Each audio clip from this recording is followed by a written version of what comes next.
శ్రీమాత్రి నమః. Jhansi trending shorts ఛానల్కు స్వాగతం. మీరు గనక మన ఛానల్ని మొదటిసారి చూస్తున్నట్లయితే ప్లీజ్ సబ్స్క్రైబ్ చేసుకోండి. మరిన్ని డివోషనల్ స్టోరీస్ కోసం మన ఛానల్ని అందరికీ షేర్ చేయడం మర్చిపోవద్దు. ఈ వీడియో కనుక మీకు నచ్చినట్లయితే ప్లీజ్ ఒక లైక్ అయితే ఇవ్వండి. అయిన నిరూపు సదసత్వమై శివాఖ్యై స్వయం జ్యోతి ఆద్యముసు అన్నారు. అటువంటి బ్రహ్మాండ స్వరూపం పరమేశ్వరుడు. అటువంటి పరమేశ్వరుడు శాశ్వతుడు. అటువంటి వాడు భూతిలిప్తుడు. అందుకని ఆయన విభూతి రాసి ఉంటాడు. దాన్ని నింద చేశాడు. భూతిలిప్తుండు అన్న మాత్రం చేత ఆయన పట్లది నింద అవుతుందా? సత్రమే అవుతుంది. అందుకే పరమేశ్వరుణ్ణి నింద చేయలేము అసలు. కాబట్టి భూతిలిప్తుండస్తి భూషణుడు అష్టశౌచుడు ఉగ్ర పరేత భూనికేతనుడు. ఈయన శ్మశానంలో తిరుగుతూ ఉంటాడు అన్నాడు. నిజంగా పరమేశ్వరుడికి శ్మశానంలో ఉండవలసిన అవసరం లేదు. ఆయన కైలాసమునందు ఉంటాడు. కైలాసము అన్న మాటని జాగ్రత్తగా అన్వయించుకోవాలి. కైలాసం అంటే ఎక్కడో ఉంటుందో ఉంటారు దోషం. కైలాసం అంటే ఎక్కడ ఉంటుందో తెలుసా అండి? ప్రతి చోట ఉంటుంది కైలాసం. ఇప్పుడు ఈ సభ కైలాసం ఎందుకనంటే కేళి సమూహము ఎక్కడ నడుస్తుందో దానికి కైలాసం అని పేరు. పార్వతీ పరమేశ్వరుడు ఇద్దరు ఎప్పుడు కేళి సలుపుతూ ఉంటారు. అందుకే మీరు పురాణం చదివితే ఎప్పుడు పార్వతీదేవి ఆయన తొడ మీద కూర్చుందని, ఇద్దరు శృంగార చేష్టితుల ఉన్నారని వర్ణిస్తూ ఉంటారు. కారణం ఏమిటో తెలుసా? దానికి కేళి అని పేరు. కేళి అంటే శృంగార కేళి అని నవరసములలో నాయక స్వరూపమైనటువంటి శృంగార రసంతో ఆవిష్కరిస్తారు. కానీ యథార్థములకు కేళి అన్న మాట అర్థం ఏమిటంటే లాస్య తాండవ సాన్వయ స్వరూపము అని. తాండవము అంటే కాళ్ళు చేతులు కదలడం, లాస్యము అంటే భావమును ప్రకటించడం. ఇప్పుడు చూడండి, నేను భావ ప్రకటనము అన్నప్పుడు చెయ్యిలెత్తాను. భావము అంటే లోపల ఉన్నది, ప్రకటనము అంటే పైకి చెప్పుట, భావ ప్రకటనము అని ఇలా చెప్పాను. ఇలా చేతులు కాళ్ళు కదిలితే తాండవం. ఆయా భావములకు అనుగుణంగా ముఖం మారుతూ ఉంటుంది. కోపం వచ్చినవాడు ఒకలా ఉంటాడు, సంతోషంగా ఉన్నవాడు ఒకలా ఉంటాడు, ఏడుస్తున్నవాడు ఒకలా ఉంటాడు, బిభత్సంలో ఉన్నవాడు ఒకలా ఉంటాడు. మీరు సమాజం వంక చూడండి, ఇన్ని రసములు పడతాయి. అవన్నీ కేళి, అవన్నీ కూడా లాస్యం. ఈ కదలికలన్నీ తాండవం. ఈ తాండవము లాస్యము కలిస్తే పార్వతీ పరమేశ్వర కేళి. ఈ పార్వతీ కేళి జరుగుతున్నంతసేపు శివం, అది ఆగితే శవం. కాబట్టి అసలు కైలాసం కాంతి ఎక్కడ ఉంది? వాళ్ళిద్దరే ఉన్నారు. కొంతమంది ఆనంద భైరవి స్తోత్రం అని శంకరాచార్య వారి సౌందర్యహరణ చేస్తారు. కాబట్టి ఆనంద భైరవ ఆనంద భైరవి అని పేరు వాళ్ళిద్దరికి. ఆ భైరవ భైరవిగా వాళ్ళిద్దరూ నాట్యం చేస్తుంటారు ఇక్కడ ఇప్పుడు లోకంలో. ఆ కేళీ స్వరూపం ఉంది. అది అందుకనే ఆయన భార్యని తల మీద కూర్చోబెట్టుకున్నాడు అని కనపడుతుంటాడు ఎప్పుడు. లేకపోతే శమం అవుతుంది సమాజం. కాబట్టి అటువంటి పరమాత్మ ఆయనకి శ్మశానంలో ఉండవలసిన అవసరం ఏమి? ఆయనకి ఇచ్చేవాళ్ళు లేడా? ఆయన కర్మ శ్మశానంలో ఉండడం. ఒకనొకప్పుడు చతుర్ముఖ బ్రహ్మగారు ప్రార్థన చేశాడు. ఆయన మహాభారత శాసనిక పర్వంలో చెప్పారు రహస్యాన్ని. ఉగ్రభూతములన్నీ శ్మశానంలో ఉంటాయి. అవి రాత్రి వేళ బయలుదేరి ఇళ్లలోకి వస్తాయి. మా ఇంటికి రావండి అనకండి, మీ ఇంటికి వస్తాయి, మా ఇంటికి వస్తాయి. వచ్చేవి చేసే పని ఏమిటంటే యజమాని వృద్ధిలోకి రాకూడదని సూర్యోదయ పూర్వము నిర్మాల్యాన్ని తీయకుండా పూజ చేస్తాయి. అలా పూజ చేసి వెళ్ళిపోతే పూజ అయిపోయింది.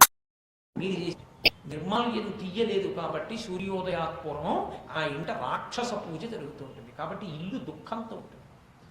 నిర్మాల్యాన్ని అందుకే సూర్యోదయాత్పూర్వము తీసేస్తారు. కారణం అది.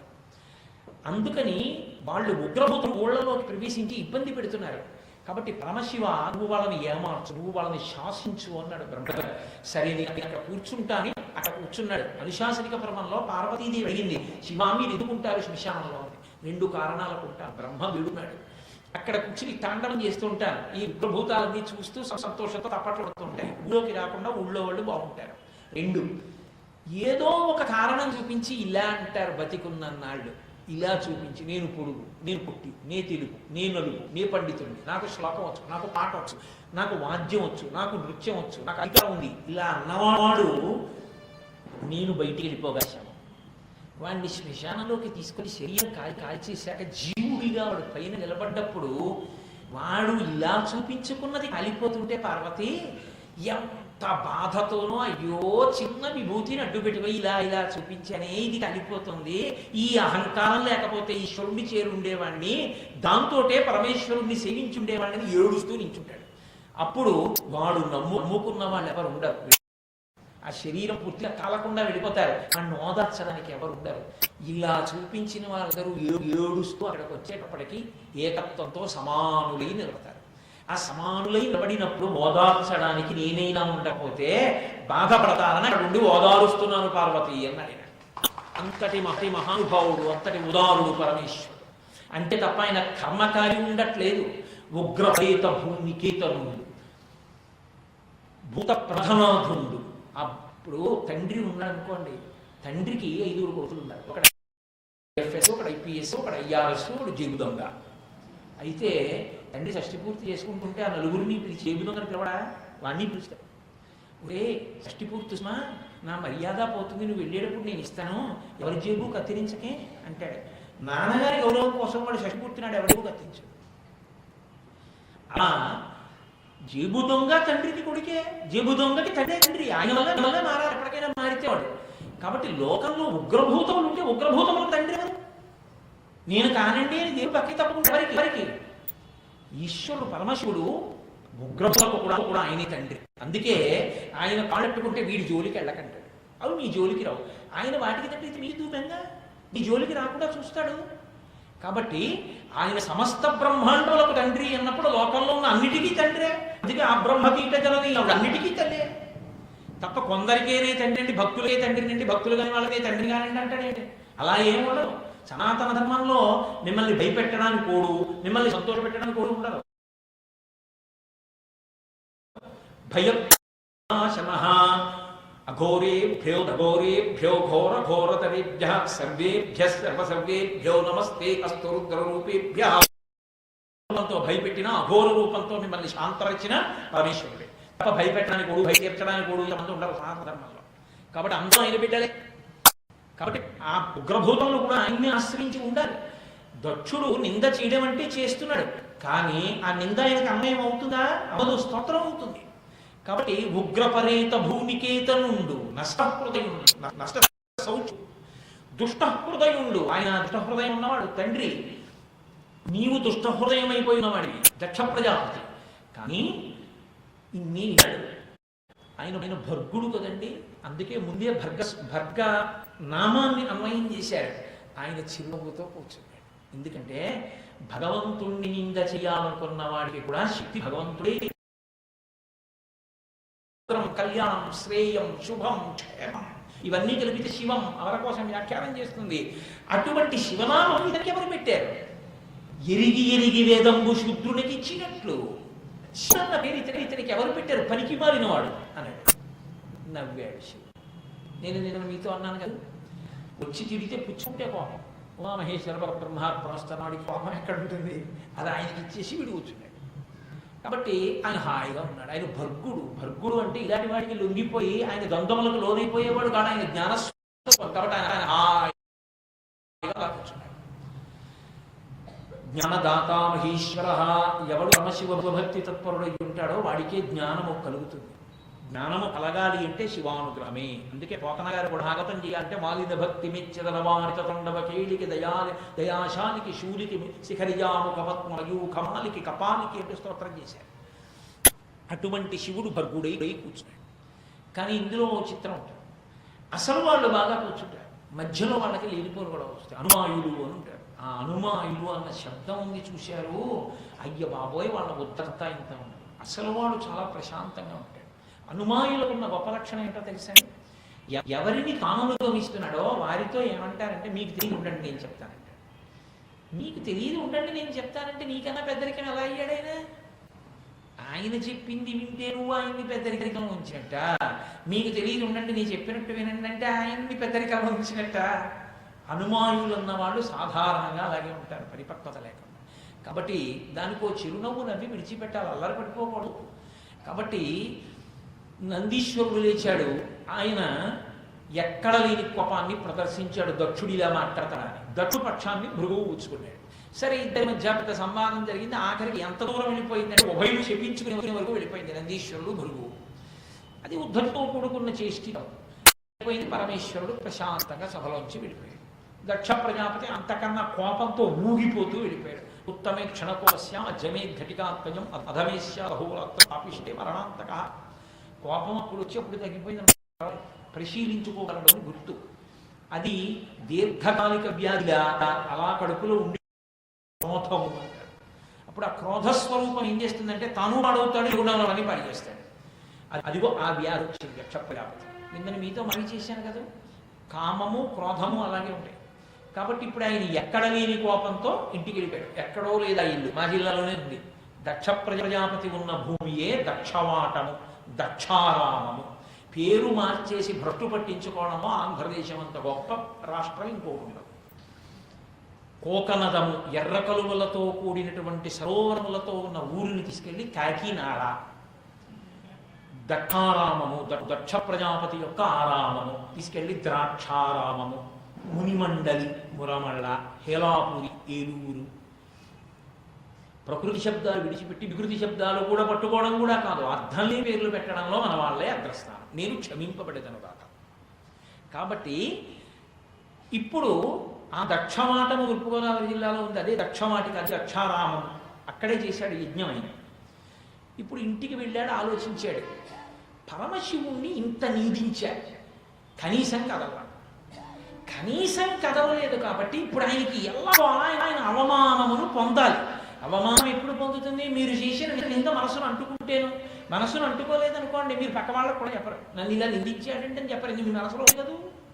తుల్యనిందా స్తుతిర్మౌని సంతుష్టో ఏనకేనచిత్ తనికేత స్థిరమతి భక్తిమాన్ మే ప్రియోనర అంటాడు గీతాచార్యుడు భగవద్గీతలో. ద్వంద్వాతీతటువంటి వాడికి మానవమానములు ఎక్కడున్నాయి? కాబట్టి ఆయన పార్వతీదేవికి కూడా చెప్పాలి. హాయిగా చిరునవ్వుతో సంతోషంగా గడిపేస్తున్నాడు. ఏమంటే అలా ఉన్నారండి అని అనడానికి అవకాశం ఇవ్వాలి. అలా ఏం లీడైన ఆయన ఎప్పుడు ఎలా ఉంటారో అలాగే ఉన్నాడు. దక్ష ప్రజాపతి మాత్రం ఊగిపోతున్నాడు. ఎందుకు ఊగిపోతున్నాడు? పరమశివుడు అలా నవ్వుతూ ఉండడం ఏమిటి? బాధపడద్దు నేను తిరిగితే. ఇది ఆయన ఆక్రోశం. ఎవడు పాడవుతున్నాడు? ఏ కట్టెకి ఎగ్గినుందో ఆ కట్టె పాడవుతుంది తప్ప ఎవడు హాయిగా ఉన్నాడో వాడు అలాగే ఉన్నాడు. కాబట్టి ఇప్పుడు ఆయన ఒక యజ్ఞాన్ని సంకల్పం చేశాడు.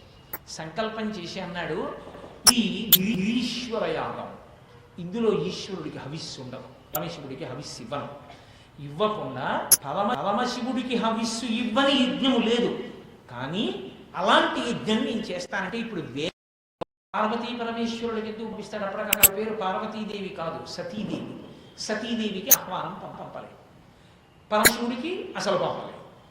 ఇప్పుడు తల్లి ఈ పాటి విషయం తెలుసుకోలేనంత అమాయకురాలు ఆవిడ.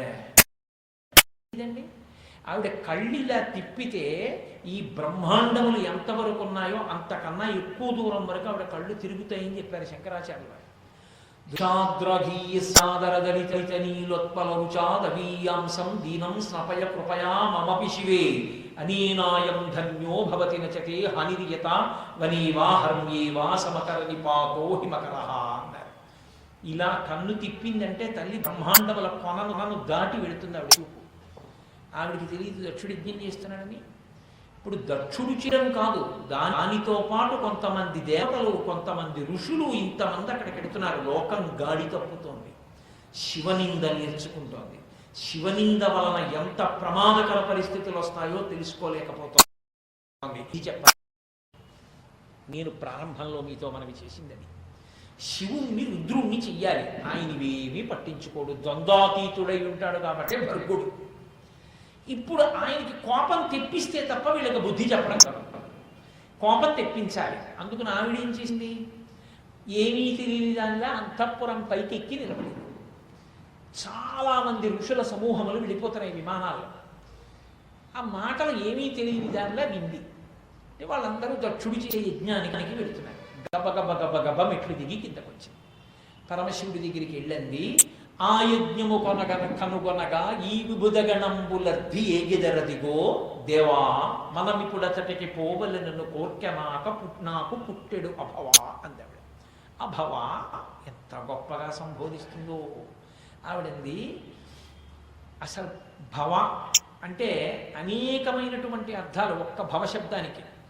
ఓ సంసారమునకు కారణమైన వాడా, సంసారమును తీసి మోక్షం ఇవ్వగలిగిన వాడా, సాక్షాత్తు రాశీభూతమైన జ్ఞానస్వరూపి, ఆ యజ్ఞము కొనగనుక ఈ వివిధగణంబులద్ది ఏగెదరదిగో. ఇదిగో ఈ విభుధగణములున్నాయే, ఈ బ్రాహ్మణ సంఘములు, ఋషి సంఘములు, దేవతా సంఘములు ఎందుకు వెళుతున్నాయో తెలుసా? యజ్ఞం చేసే దగ్గరికి వెళితే సంభావన ఇస్తారు. బలిచక్రవర్తి యజ్ఞమాటానికి వామనమూర్తి వెళ్ళారే. స్వస్తి జగత్రయీ భువన శాసనకర్తకు హాసమాత్ర విధ్వస్త విలింప భర్తకు సుధారాపద వ్యవహర్తకు నిర్జరీగల న్యస్త సువర్ణ సూత్ర పరిహర్తకు దానవలోకభర్తకు అంటూ వెడితే ఒటువా ఎవ్వరి వాడవెవ్వరిది సంవాసస్థలం వెయ్యది ఎడకున్ నీ వరుదించుటం సఫలమయ్యన్ వంశముం జన్మముం కడు ధన్యాత్ముడనైతి ఈ మఖము యోగ్యం వయ్య సుహృతంబుల శిఖలున్ కళ్యాణమి కాలము అని వచ్చిన బ్రాహ్మణుడిని చూసి బలిచక్రవర్తి అంతటి వాడు గొడుగో జన్నిదమో కమండలయో నీకేం కావాలి చెప్పు వరచేలములో మనలో ఫలములో వన్యంబులో గోవులో కరులో కాంచనమో నికేతనములో పుష్పంబులో భూములో హరులో రత్నములో మృష్టాన్నమో కన్యలో ధరణీఖండమో అకయేబడిగదో ధత్రీ సురేంద్రోత్తమ ఏం కావాలి చెప్పి ఇచ్చేస్తా అన్నాడు. యజ్ఞానికి వెడితే బ్రాహ్మణుడికి సంభావన ఇస్తారు. కాబట్టి ఈ వివిధ గణంబులు అర్ధీయగదరదిగో వాళ్ళందరూ ఏదో ప్రతిఫలాన్ని ఆశించి వెడుతున్నారు, అందరూ యజ్ఞం జరుగుతోందని. అంత పెద్ద యజ్ఞం మా నాన్నగారు చేస్తున్నారు, మనం వెళ్ళొద్దు, మనం కూడా వెళ్ళి చూడొద్దు. ఇంతమంది వెడుతూ ఉంటే పుట్టింటికి వెళ్ళాలనేటటువంటి తాపత్రయం ఉన్న ఒక ఆడపిల్ల తండ్రి ఇంట్లో శుభకార్యతుంటే చూడాలని ఎంత వెంపర్లాడుతుందో, ఆడపిల్ల హృదయం అంటే ఎంత గొప్పగా ఉంటుందో చూపించింది శాస్త్రంలో. దాక్షాయణిగా ఆవిడ నిరూపించింది. నేను మన్నింపబడదను కాక ఒక మగవాడికి ఈ లక్షణం, కానీ ఆడపిల్ల తాను పుట్టినింటిని గురించి అలా ఆలోచిస్తుంది, తన మెట్టినింటిని గురించి అలాగే ఆలోచిస్తుంది. మా తమ్ముడు, మా అన్నయ్య ఎంత అమాయకత్వమో. ఆ తమ్ముడికి పెళ్లి జరుగుతుంటే, అన్నయ్యకి పెళ్లి జరుగుతుంటే ఆ వెనకాతల కూర్చుని, ఆ వెనకాతల నించుని బొగ్గన చుక్క పెట్టి, పసిపిల్లాడు ఏడుస్తున్నా ఆవిడికి పాలిచ్చి పడుకోబెట్టి ఎవరికో ఇచ్చి అలా అన్నయ్య వెనకాతలే నించుంటుంది. అదొక పెద్ద మర్యాద. ఎంత సంతోషపడిపోతుందో ఆ హారతి ఇచ్చి వదిన్ని అన్నయ్యని ఇంట్లోకి పిలవడంలో. ఆడపిల్లే. అందుకే పొరగారు దశమస్కంధం చేస్తూ ఆడపిల్ల ఇంటికి వస్తే కనీసం నువ్వు ఇవ్వగలిగావా, చీర పెట్టు, పసుపు కుంకం ఇయ్యి. కనీసం నీకు అది చేత కాకపోతే మధుర మంజుల భాషలను ఆదరించుటో అన్నారు. మంచి మాట అన్నా మాట్లాడరా అక్క చెల్లెలతో, అక్క చెల్లెల మీద విసుక్కోకు, దోషం రా అన్నారు. కాబట్టి మహాతల్లి అంత ఆప్యాయంగా అడిగింది శివుడి దగ్గరికి వెళ్ళి, ఈ వివిధ గణంబులద్దీయగెదరదిగో దేవా మనమిపుడచటికి చూడవలెనను కోర్కె నాకు పుట్టెడు నభవా. నేను వెడతాను అంత ఆడపిల్ల, ఏమండి ఇద్దరం వెడదామండి అంటుంది ముందు. అంటే లీవు లేదు అది ఇది అన్నాడు అనుకోండి, చాలాసేపు గునుస్తుంది. ఆయన చాలాసేపు నచ్చ చెప్పి, నిజంగా చెప్తున్నాను, లేకపోతే రాకూడదని కాదు, నాకు మాత్రం ఉండాలి, వద్దును, అది ఇది ఎన్నో నాకు మీరు ఏదో పెట్టుకున్నారు మనసులో, మా నాన్నగారి మీద మా అన్నయ్య మీద ఇన్ని చెప్పి ఏమీ లేదన్న తర్వాత పోనీ నేను సరే వెళ్ళు అన్నాడు. అంటే మీరు ఎప్పుడు వస్తారు అంటుంది. అయితే మీ కారణం నేను ఎడుతున్నాను అందుకు. అదే ఆడపిల్లకున్న గొప్పతనం. అంటే వీడు ఎప్పుడు వెనకేసుకొస్తాడు అనుకోకండి, నేను ఉన్నతున్నట్లు మాట్లాడుతున్నాను. కాబట్టి మీరు ఎప్పుడు వస్తారంటుంది. వెళ్ళిన దగ్గర నుంచి ఆయన రేపు వచ్చేస్తారు, ఆయన ఎల్లుండి వచ్చేస్తారు, మీరు బయలుదేరుతున్నారా అక్కడికి ఎడుతుంది. కానీ ఆయన వచ్చాక ఆయనతో కలిసి నమస్కారం చేస్తుంది, ఆయనతో కలిసి నమస్కారం చేయించుకుంటుంది. ఎంత గొప్ప హృదయం నిజంగా స్త్రీది. కాబట్టి దేవా మనమిపుడచటికి పోవలెనను కోర్కె నాకు పుట్టెడు అభవా. మన ఇద్దరం కలిసి వెళ్ళాలన్న కోరిక పుట్టింది. ఓ ఈశ్వర వెళదామా అంటే ఒక ఆడపిల్ల ఎలా మాట్లాడుతుందో అలాగే మాట్లాడింది. అయితే శంకరుడు అన్నాడు, పార్వతీ వద్దును, నాకు ఏమీ అటువంటి భేషజాలు లేవు, కానీ ఒక్క ఇబ్బంది ఉంది, నీకు ఎప్పుడూ చెప్పలేదు. ఒకప్పుడు ఒక యజ్ఞవాటమునకు వెళ్ళినప్పుడు మీ నాన్నగారు నా మీద చాలా కోప్పడ్డాడు. కోప్పడి చాలా నింద చేశాడు, నేను పట్టించుకోలేదు. ఇప్పుడు ఈ యాగం ఎందుకు చేస్తున్నాడో తెలుసా? నన్ను అవమానించడానికి చేస్తున్న యాగానికి నేను వస్తే నన్ను సత్కరిస్తాడా?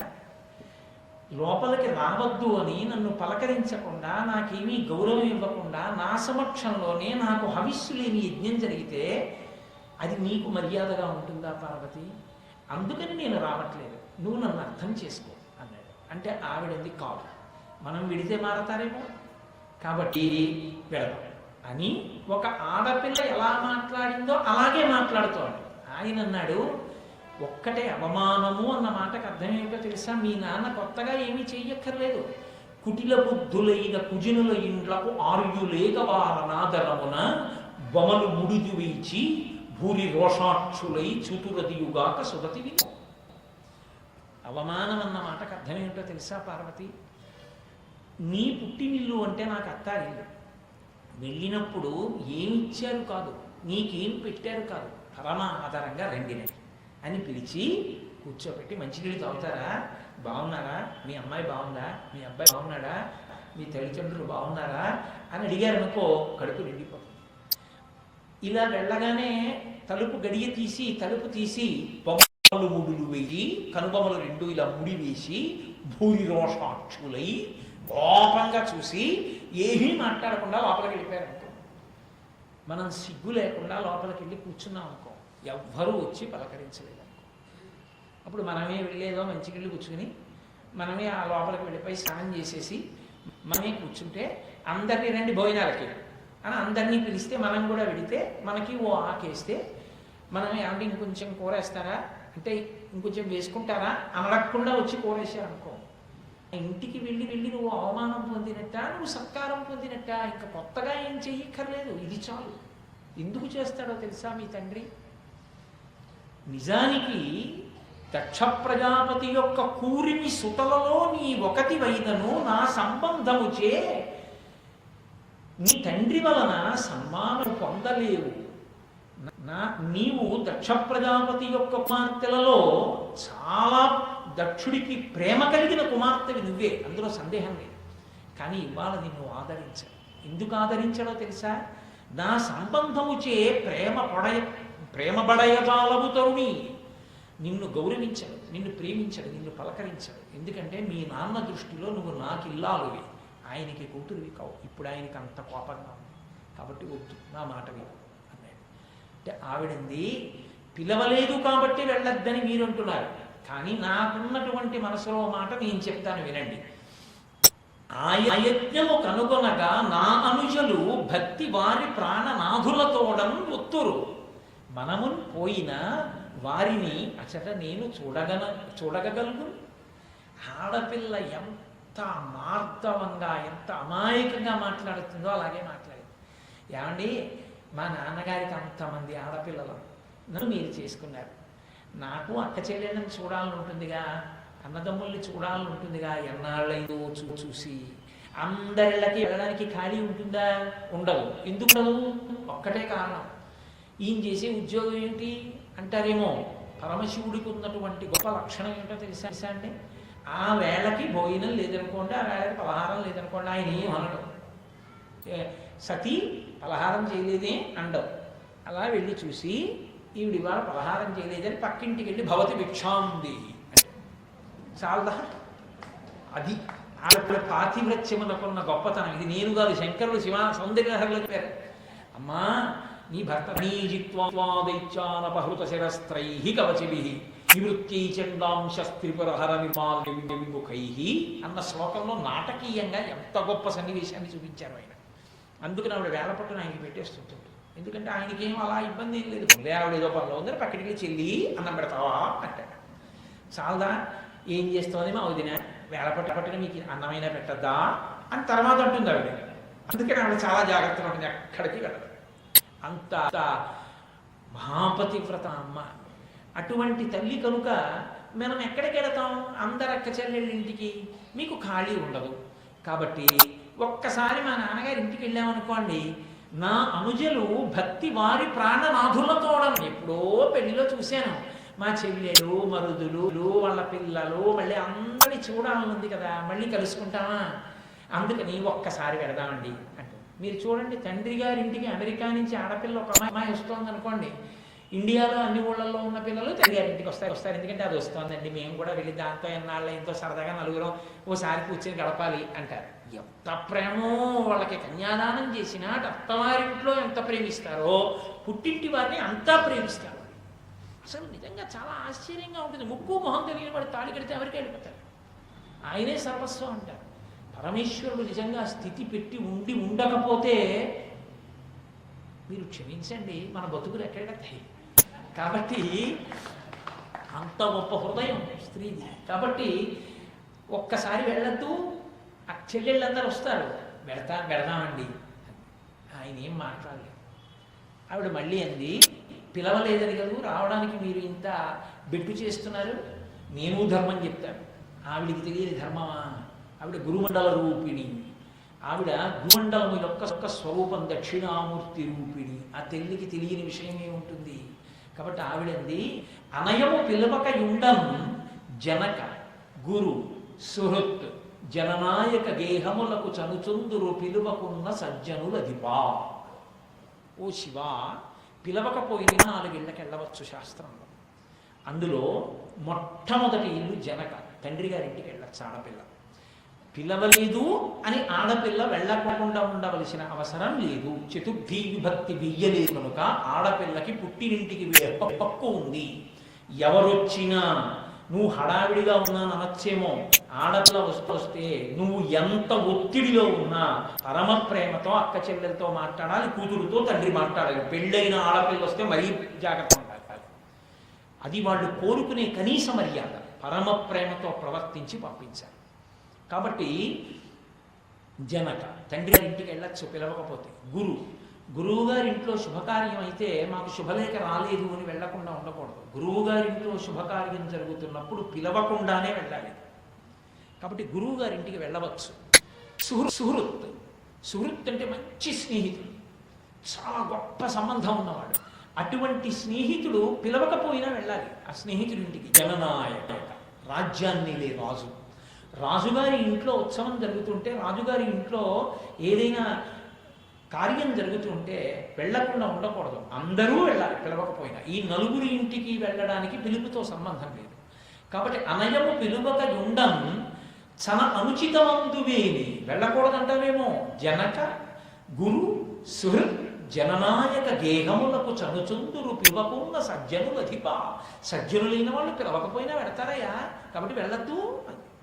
ఆయన అన్నాడు, ఆవిడ ఇంత పట్టుదల పట్టడానికి కారణం ఏదో నిజంగా పుట్టింటికి వెళ్ళిపోదామని కాదు.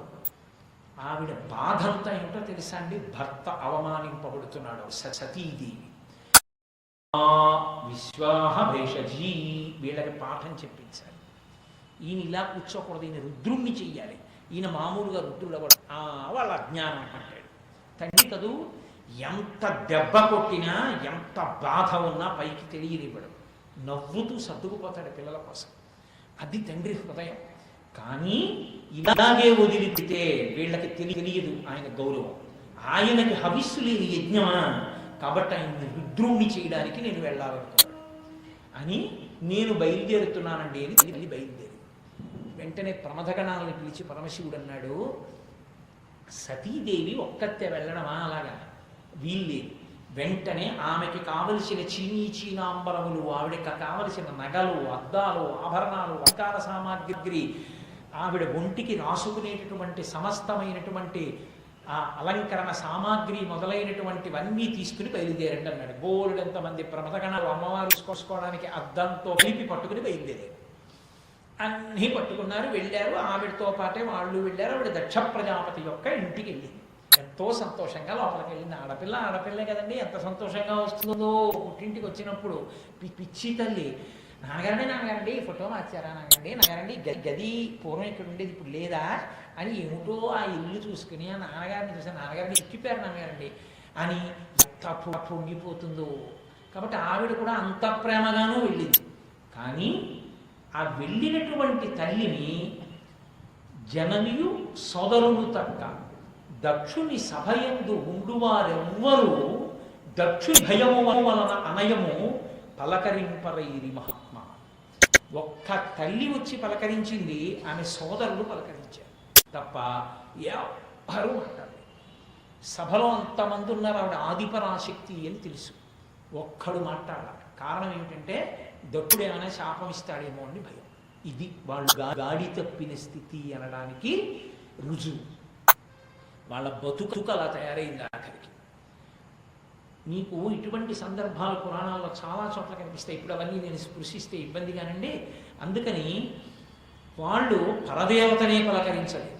ఆవిడ చూసింది, దక్షుణ్ణి చూసింది. దక్షుడు యాజమాన్యంలో కూర్చుని హవిస్సు ఇస్తున్నాడు. ఓసారి ఇలా చూశాడు, తల తిప్పేసుకున్నాడు. తల్లిగారు అన్నదమ్ములు రామ్మ ఇంట్లోకి అన్నారు. ఆవిడ వచ్చిన కారణం వేరు కదూ. ఆవిడికి ఎక్కడ లేని కోపం వచ్చింది. నా భర్తకి స్థానం లేని యజ్ఞమా, కనీసం నేను వచ్చాను, నా తండ్రికి నన్ను చూసినప్పుడైనా ప్రేమ పొంగద్దు, అనుగ్రహించాను. దాక్షాయణి అన్న పేరుతో కూతురుగా నేను ఆయనకి ఇచ్చిన అనుగ్రహాన్ని తెచ్చుకుని కృతజ్ఞుడు. బ్రహ్మగ్ని చ సురాపేచ చోరే భగ్నం వ్రతే తథా నిష్కృతి విహితా సిద్ధి కృతజ్ఞస్తి నిష్కృతి అంటారు మహర్షి శ్రీరామాయణం కిష్కింధకాండలో. బ్రహ్మహత్య చేసిన వాడికి, కళ్ళు తాగిన వాడికి, శిశుహత్య చేసిన వాడికైనా ప్రాయశ్చిత్తం ఉందేమో కానీ చేసిన ఉపకారమును మరిచిపోయిన కృతజ్ఞులకు మాత్రం నిష్కృతి లేదు, ఆయనకి మాత్రం పరిహారం లేదు. కాబట్టి నేను కూతురుగా జన్మించి దాక్షాయణి అన్న పేరుతో ఆయనకంత వైభవాన్ని ఇస్తే మరిచిపోయిన కృతజ్ఞుడనుకుంది. తిన్నగా వెళ్ళి దక్ష ప్రజాపతి దగ్గర నిలబడి ప్రశ్న వేసి, ఏమయ్యా నిరీశ్వర యాగం చేస్తున్నావు? పరగచితాస్తి భస్మ నృకపాల జటాధురుండు పరేత భూచెలుండు పిశాచయుక్తుడని శవ్వున మంగళుగా తలంపరెవ్వరు ఒక్క నీవు తప్ప. మరి వాక్పతి ముఖ్యులు ఆ మహాపు చరణ సరోజ రేణువులన్ సమ్మతి దాల్పరే మస్తకంబులన్. ఎంత తిన్నగాడిందో చూడండి. ఆవిడండి, ఏమిటి పరమశివుడి గురించి వదలుతున్నావు, నీ ఇష్టం వచ్చినట్టు మాట్లాడుతున్నావు అందరితో. ఎవరు అనుకున్నావు శివుడు అంటే? పరగచితాస్థస్మ నృకపాల జటాధరుడు పరేత భూచెరుండు పిశాచయుక్తుడని శివున మంగళుగా తలంపరెవ్వరు. ఆయన్ని భర్గుడు అన్నారు, ఇక్కడ ఆవిడ శర్వుడు అంటారు. శర్వ అంటే భూ సంబంధమైన సమస్త ఐశ్వర్యములకు కారణమైన వాడు అని గుర్తు. అందుకే శర్వ అన్న నామం శివుడికి విష్ణువుకి కూడా అన్వయం అవుతుంది. అందుకే విష్ణు సహస్రం కూడా శర్వ నామం ఉంటుంది. ఈ భూమిలో పండుతున్న పంట ఉంది కాబట్టి మన శరీరాలు నిలబడ్డాయి. భూమిలో ఉన్న పెట్రోలు, డీజిలు, ఇనుము అన్నీ మనం వాడుకుంటున్నాం కాబట్టి భోగం అనుభవిస్తున్నాం. ఈ సుఖాలన్నీ ఇచ్చేవాడు వాడు శంభుడు. వాడు చేతకాని అంటానే. ఆయన శ్మశానంలో ఉంటాడు, ఆయన పక్కన పిశాచాలు ఉంటాయని చెప్తున్నావు. కానీ ఆయన అలా ఉంచుకుని ఉండి వాటిని నొక్కి పెట్టి ఉంచకపోతే నువ్వు యజ్ఞం చేయగలవా? ఆయన పేరు చెప్పి ఉత్తిష్టంతో భూత పిశాచాః ఏతే భూమిభారకాః ఏతేషాం అయోధైన బ్రహ్మకర్మ సమారభే. మీకు మాకు విరోధం లేదు, కానీ మేము బ్రహ్మకర్మ చేయాలనుకుంటున్నాం, మీరు లేచిపోండి అని నీళ్లు చల్లి అక్షతల వాసన చూసి వెనక్కేసుకుని ఉత్తిష్టంతో భూత పిశాచాః మీరు లేవండి అంటారు. ఇంట్లోంచి లేచి వెళ్ళిపోతున్నాయి అవి. కాబట్టి శివాజ్ఞకి లొంగుతున్నాయి. ఆయన తొక్కి పట్టి ఉంచాడు కాబట్టి లోకం నిలబడుతోంది. లేకపోతే మీ ఎవరు ఏం చేయగలరు వైదిక కార్యాలు? అటువంటి పరమశివుడిని నింద చేస్తావా? ఆయన అంత చేతకాని వాడైతే మరి వాక్పతి ముఖ్యులు ఆ మహాత్ము చరణ సరోజ రేణువులను సమ్మతి దౌపరే మస్తకంబులను. బ్రహ్మగారిని సరస్వతీదేవిని పిలిచావు. మరి ఆ బ్రహ్మగారే 4 తలల మీద ప్రతిరోజు పరమశివుని అరికాలుకున్న ధూళి తీసి 4 కిరీటాల మీద చల్లుకుంటున్నాడు, చల్లుకుని సృష్టి చేస్తున్నాడు. అవలీలాగా 5వ తలకాయని గిల్లేశాడు నా భర్త బ్రహ్మగారికి. అటువంటి వాడు నా భర్త. శంకరాచార్యులు వారు సౌందర్యలహరిలో శ్లోకం చేస్తూ అంటారు, నఖేభ్య సంత్రస్సన్ ప్రథమమథనాదంధకరిపో అంటారు. ఏదో పిల్లవాడు అలా వెళ్ళిపోతూ ఆడుకుంటూ చిగురుటాకు గిల్లినట్టు గిల్లేడు 5వ తలకాయని. అటువంటి వాడు నా భర్త. బ్రహ్మగారంతటి వాడు ఆయన అరికాలుకున్న ధూళిని తలల మీద చల్లుకుంటున్నాడు. అటువంటి మహానుభావుడు నీకు పనికి రాకుండా పోయాడా? వాక్పతి ముఖ్యులు ఆ మహాత్ము చరణ సరోజ రేణువులను సమ్మతి దాల్పరే మస్తకంబులను. ఇంత నేను మాట్లాడుతున్నా నువ్వు శివనింద చేసి ఒక్క పలుకు పలకలేదు. ఏ శివనింద నువ్వు చేశావో అక్కడ నేను ఇక ఉండను. నువ్వు శివనింద చేసి మాట్లాడావు, అటువంటి చోటు నేను. కానీ నువ్వు మారతామేమోనని వచ్చాను, నువ్వు మారలేదు. కాబట్టి నీకు నేను వేసేటటువంటి పెద్ద శిక్ష ఏమిటో తెలుసా? నేను ఈ శరీరంతో ఉండి లోకంలో తిరిగినంతసేపు లోకంలో ఉన్న వాళ్ళందరూ ఒక్కటే మాట అంటారు, దాక్షాయణి అని పిలుస్తారు. నా భర్తని నింద చేసిన నీకు కూతురుగా ఇక నేను ఉండను. ఈ శరీరంతో ఉంటే దాక్షాయణి అంటారు. కాబట్టి నరుడు జ్ఞానమునం భుజించిన జుగుప్సంబైన యన్నంబు సయ్యన వెళ్ళించి పవిత్రుడైన గతి దుష్టాత్ముండవై ఆ ఈశ్వరు ఘను నిందించిన నీ తనూభవ అనంగానోర్వ. ఈ శరీరమును విడిచి భస్వచ్యుద్ధి ప్రపించదం. నరుడు అన్నం తిన్నాడు, ఏదో చాలా బాగుంది కదా అని పప్పు అన్నం తినేశాడు. తిన్న తర్వాత పప్పు అడుగున గరిటి పెట్టి తీస్తుంటే అందులో చనిపోయిన బల్లి వచ్చింది. అంత రుచిగా ఉన్న పప్పు అని తిన్నాను కదా అని కడుపులో పెట్టుకుంటాడా, నోట్లో వేలు పెట్టి కక్కేస్తాడా? అది కక్కేస్తాడు. అజ్ఞానమునం భుజించిన జుగుటంబైన ఎన్నంబు సయ్యన వెళ్ళించి పవిత్రుడైన గతి తన నోట్లో తన వేలు పెట్టుకుని కక్కి తనని తాను పరిశుభ్రంగా నిలబెట్టుకున్నటువంటి నరుడిగా దుష్టాత్ముండవై పరమ దుష్టుడవై ఇత పూర్వం వేడుకుంటే నీకు నీ కూతురునైతే ఆయన అల్లుడు నమస్కరించలేదని కడుపులో అకారణ క్రోధం పెట్టుకుని శివని చేస్తావా? సతిగా ఉన్న నేను పాతివ్రత్యాన్ని పాటిస్తాను. నా భర్త నింద చేసిన చోట నీకు అనుగ్రహము నిలబడదు. కాబట్టి నీ తనుభవ అనంగానోల్వ హేయభాజనమైన ఈ శరీరమును విడిచి భాస్వచ్యుద్ధి ప్రాపించద. ఇక నీ కూతురు అని ఈ శరీరంతో నేను లోకంలో తిరగను. అందుకని దాక్షాయిని అన్న పేరుతో పిలవడానికి ఈ శరీరంతో ఉండని. ఇదే నీకు నేను వేసే శిక్ష. ఈ యజ్ఞవాటంలో నీ ఎదురుగుండా శరీరాన్ని విడిచిపెడతా అని మన వాళ్ళు మరణశాసనం అంటారు. చచ్చిపోయే ముందు చెప్పినదేదో అది సత్యం. ఇప్పటికీ కూడా అంతే కదండి. ఆయన మరణిస్తుంటే జడ్జి గారు వెళ్ళి తీసుకుంటారు స్టేట్మెంట్. అది ఏది చెప్పారో అది ఇక తిరుగులేదు. అమ్మారంతటిది దాక్షాయణిగా అవతార పరిసమాప్తి చేస్తూ తీర్పు చెప్పింది. భవో నహోద్భీస్తి శివం శివేతరః. శివుణ్ణి నిందించినా, శివ పూజ చెయ్యకపోయినా, శివుడి పట్ల తిరస్కార భావమును కలిగి ఉన్నా అటువంటి వాడికి శుభములు ప్రాప్తించవు. కాబట్టి మీ యజ్ఞము పూర్తి కాదు. ఇక ఇక్కడ నుంచి ఈ దక్షయజ్ఞము ఎలా ఉంటుందో చూద్దాం. కాబట్టి నేను శరీరాన్ని విడిచిపెడుతున్నానని ఆమె యోగాగ్ని రగిల్చి అందులో శరీరాన్ని విడిచిపెట్టేసింది.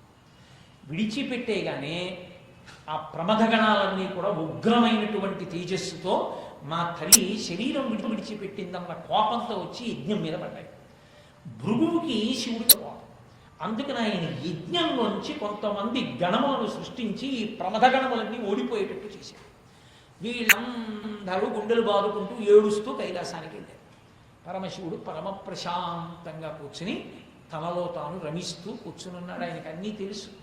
అలా ఉన్నాడు. వీళ్ళు వెళ్ళి చెప్పారు, అమ్మ అంత వేడుకుని మాట్లాడినా శివనింద మానలేదు. శివనింద వినలేక సతీదేవిగా ఉన్నటువంటి ఆ తల్లి పరమపతివ్రత కనుక ఆమె వెంటనే శరీరాన్ని విడిచిపెట్టింది శివ అన్నాడు. అంతే.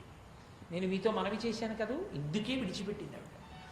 వెంటనే శివుడు రుద్రుడయ్యాడు. శివుడు రుద్రుడై ఆయన ఒక మాట అన్నాడు వెంటనే. ఆద్యుండుగ్రుడు నీలకంఠుడి బదైత్యాతిష్టోష్టుడై ఆద్యద్భూరి మృగేంద్ర ఘోషమున భీమ ప్రక్రియం నవ్వుచున్ విద్యుద్వగ్నిశిఖా సముచ్చయ చించజటం సద్య క్రోధముతోడ పూంచి వైచన్ క్షమాచక్ర మధ్యంబునం. వెంటనే ఆ పరమేశ్వరుడు ఆద్యద్భూరి మృగేంద్ర ఘోషమున భీమ ప్రక్రియం నవ్వుచున్.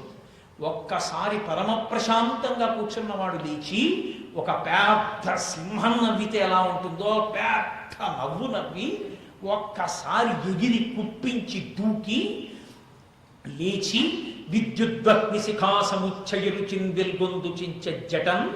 విద్యుత్ ఎలా ప్రకాశిస్తుందో అలా ప్రకాశించేటువంటి ఆ ఎర్రటి జటం ఒక దాన్ని తలలోంచి పైకి పీకి ఆ భూమండలం మధ్యలో ఉన్నటువంటి ఒక బండకేసి కొట్టాడు. క్షమాచక్ర మధ్యంబునం. ఆ జటని కొట్టేటప్పటికి ఆ జటలోంచి ఆవిర్భవించాడు మహానుభావుడు. వీరభద్ర జననము అంటారు. ఉంచి వైచన్ క్షమాచక్ర మధ్యంబునం. ఆ భూమండల మధ్యంలో ఆయన తలలోంచి పెరిగినటువంటి జటని తీసి గొప్ప రౌద్రమూర్తి అయి కొట్టాడు. కొట్టేటప్పటికి ఆ జట కొట్టేటప్పటికి అందులోంచి ఒక భయంకరమైనటువంటి స్వరూపం ఒకటి ఆవిర్భవించింది. ఆ స్వరూపం ఎటువంటిదో, అసలు ఆ జడ పెరికినప్పుడు వచ్చినటువంటి మెరుపు ఎటువంటిదో, అలాగే వాతావరణం ఉండడం ఒక హృద్యమైనటువంటి విశేషం. విద్యుద్వగ్ని శిఖా సముచ్చయ రుచిన్ అన్నారు పోతన గారు. ఒక మెరుపు ఎలా ఉంటుందో అలా మెరిసింది అన్నారు. ఖచ్చితంగా జడ పెరిగినప్పుడు ఆకాశం అలాగే మెరిసింది. కాబట్టి అందులోంచి వచ్చింది వీరభద్రావతారం. మహానుభావుడు సాక్షాత్తు శివతేజం. అభ్రంలిహాదభ్ర విభ్రమా ప్రభ్రమ కృణీల దీర్ఘ శరీరమర ప్రజ్వల జ్వలన దీప్త జ్వాలిక జ్వాల జజ్వల్యమాన కేశములు మెరయ జండ దిగ్వేదండ శుంఠాపదోర్దండ సహస్రద్యుతి హేతి సంఘమొప్ప వీక్షణత్రయలోక వీక్షణజ్యుతిలోక నిక్షణతతిదుర్నిరీక్షమగు గ్రకచ కఠిన కరాళ దంస్ట్రలు విలుంగ ఘన కపాలాస్తి మలికలు గల అఖిలలోక భయంకరుండగుచు వీరభద్రుడు వహించే మారటట రుద్రుడగుచు అన్నారు. అసలు ఆయన పుట్టినప్పుడు, ఆయన ఆవిర్భవించినప్పుడు ఉన్నటువంటి స్థితి ఎలా ఉంటుందో చాలా లలితమైనటువంటి పదములు పడేటటువంటి పోతన గారి పద్య శైలి అలా పడిపోయింది. అభ్రంలిహాదభ్ర విభ్రమ భ్రభ్రమ కృణీల దీర్ఘ శరీరమర. ఒక్కసారి ఆకాశం అంతా వర్షాలు పడేటటువంటి నల్లటి మబ్బుతో నిండిపోతే ఎలా ఉంటుందో అలా ఒక నల్లటి స్వరూపం ఆకాశాన్ని దాటి ఈ బ్రహ్మాండములను దాటి 10 అంగుళముల పై వరకు పెరిగిపోయి ప్రజ్వలజ్వలన దీప్త జ్వాలిక జ్వాల జజ్వల్యమాన కేశములు మెరయ. ఆ తల మీద పెద్ద మంట మండుతోందో అన్నట్టుగా శిరోజములన్నీ పైకి లేచి నిలబడి వెలుగుతూ అంత ఎర్రటి కాంతులతో జటలు ప్రకాశిస్తున్నాయి. జండ దిగ్వే దండ శుంఠావదుర్దండ సహస్రద్యుతిహేతి సంఘమొప్ప 1000 బాహువులతో ఆయన ఆవిర్భవించాడు.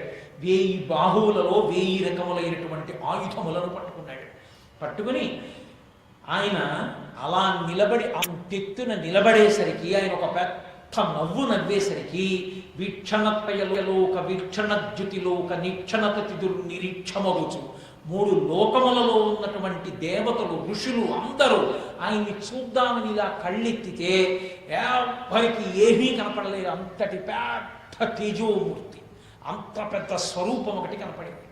గ్రకచ కఠిన కరాళ దంస్ట్రలు వెలుంగా, భయంకరమైనటువంటి కోరలు బయటికి వచ్చి ఘన కపాలాస్తి మలికలు గలరా, మెడలో పుర్రెల దండలు ఎముకల దండలు అన్నిటినీ కూర్చుకున్నటువంటి వాడై ఘన కపాలాస్తి మలికలు గలరా అఖిలలోక భయంకరుండగుచు వీరభద్రుడు దయించి సమస్త లోకములను భయపెట్టేటటువంటి స్వరూపమైన వాడై వీరభద్రుడు దయించి మారట రుద్రుడగుచు మరొక రుద్రుడై ప్రళయకాలంలో ఉండేటటువంటి శివస్వరూపం ఎలా ఉంటుందో అటువంటి స్వరూపంతో ఆవిర్భవించాడు. ఆవిర్భవించిన వీరభద్రావతారం అంత క్రోధమూర్తి కాదు. ఎందుకో తెలుసా? ఆయన వెంటనే ఒకటి అన్నాడు, ఎవరు ఈ వీరభద్రావతారం యొక్క ఆవిర్భావాన్ని వింటున్నారో, ఎవరు ఆ స్వరూపాన్ని ఒక్కసారి స్మరించి నమస్కరిస్తున్నారో అటువంటి వారి సంకటములను తీసేస్తాను తండ్రి శివ అన్నాడు. కాబట్టి సంకటములను తీసివేయగలిగినటువంటి గొప్ప శివస్వరూపం. ఆయన యందు శత్రుభావమును పెంచుకున్న వాళ్ళకి ప్రళయకాల రుద్రుడు అటువంటి స్వరూపంతో ఆవిర్భవించాడు. అందుకే పరమశివుని యొక్క తేజము ఉగ్రమైనబడితే ఎలా ఉంటుందో చెప్పడానికే కవచం వీరభద్ర స్వరూపాన్ని వర్ణిస్తుంది.